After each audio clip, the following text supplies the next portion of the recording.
Good morning. I'm Carlton Sharp, pastor of Faith Christian Center Church, right here in Beaumont, Texas. And we're here today with what's happening in your neighborhood. And I'm so excited about the guest that we have today. We have Mr. Vernon Durden with 100 Black Men. Welcome to what's happening in your neighborhood. Thank you for having me. So tell us a little bit about yourself and what you're doing in the neighborhood. Well, I'm a proud Beaumonter, born and raised here. I worked here for ExxonMobil, retired in 2003, and got involved in the community with nonprofits, my university, and especially with 100 Black Men of Greater Beaumont. Okay. So tell us what are some of the things that you do with the 100 Black Men. The 100 Black Men have been around since 1963, and it started in New York City, amusingly, when men saw the need in the community, and it was born out of some things that's happening today with police not treating the community properly. So men like David Dinkins, Jackie Robinson, you remember him from baseball? Baseball. He was also a trailblazer in community activism. So men like him, they started this group, active to support the community. So this is more of a mentoring type of organization? More mentoring. As men find the need, they find persons also that they can help. So we support the community in 4 major areas: health and wellness, education, and I'll come back to education later, economic empowerment, and mentoring. So with the health and wellness, what are you trying to get the community to understand about health and wellness? To understand that they need to take control of their own health. They are, I've heard, and you'll find out, the best doctor is within you. You know more about yourself than the doctors know. So we want people to be proactive, have their screenings, blood pressure testing, prostate health, for men. Females, mammograms, young kids, eat properly. The latest president's wife, Michelle Obama, said, move. Yeah, move. Our kids will stop moving. Yeah, that's true. That's true. So they're gaining weight. They're getting overweight. And there's childhood obesity, which leads to high blood pressure and heart disease. So health and wellness. So do you hold some kind of forum to get this information out to the community? Do. We partner with the local blood banks. We do a blood drive every year, twice a year.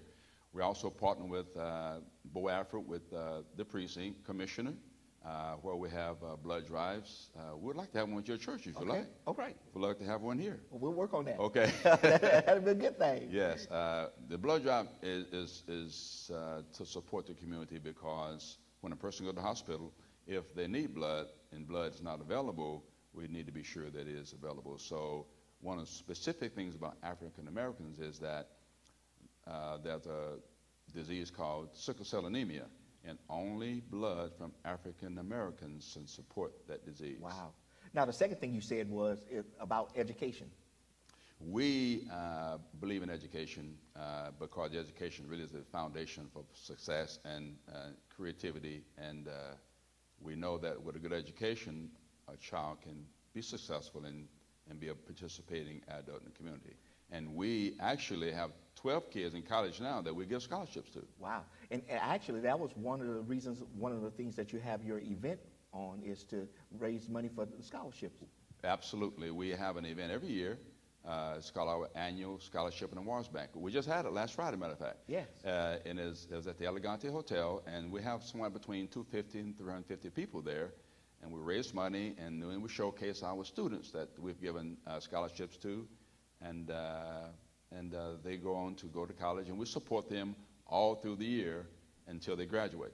Now, those are local students that you're giving the scholarship to. Absolutely, local students from all the local high schools. Every high school, every counselor can give our scholarship application to the students. The students will apply, and we will select students from each high school. And that's what I was going to ask. How do they qualify to receive the scholarship? The student just need to fill out an application out. Sometimes we get 20, sometimes less than 20, 30 applications, and we have a review committee that looks at need. Most kids want to go off to other colleges. A lot of kids have scholarship money already awarded to them. We try to find the student based on need. Okay. Now, the third pillar was You had the health and wellness, you had the education, then you had the economic empowerment. Economic empowerment. We try to teach students and families, not only students, but teach families about protecting their credit, how to borrow That's good. wisely, That's good. how to buy a home, and how to apply for loans. Wow. Many people are, because they don't have the education in the financial area, they get so far in debt and their credit so in disrepair that it's hard for them to be able to accumulate things. You're absolutely right, Pastor. It's important to maintain a good credit score. If you borrow unwisely, if you spend unwisely, and have a lot of credit debt, your credit score goes down. It's hard for you to borrow again, and when you do borrow, the rate is so high that you can't afford it. So we try to train and teach about good financial literacy. So do you put on a seminar or some kind of teaching time that you show people how to do this or that when it comes down to their finances? Ebenezer has a seminar with Paul Jones, and he is a certified trainer. He went to college. He has his certificate and everything. It's about loan and lending and borrowing. So do you have the date for that? I don't have that date now. Okay.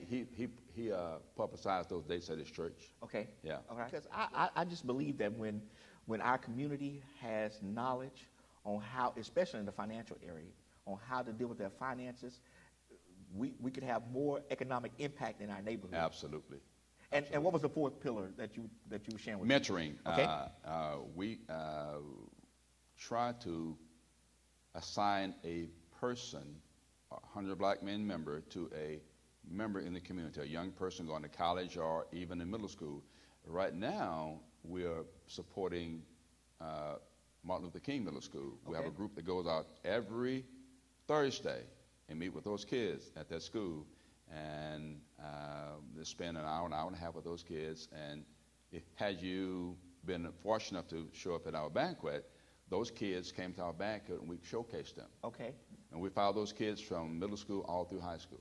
So now, is this the young men or both male and female?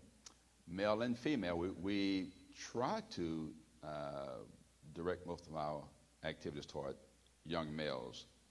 Females are a little ahead of our males. That's So always. And the next thing is, by us being males, we want to try to keep the gender relationship protected.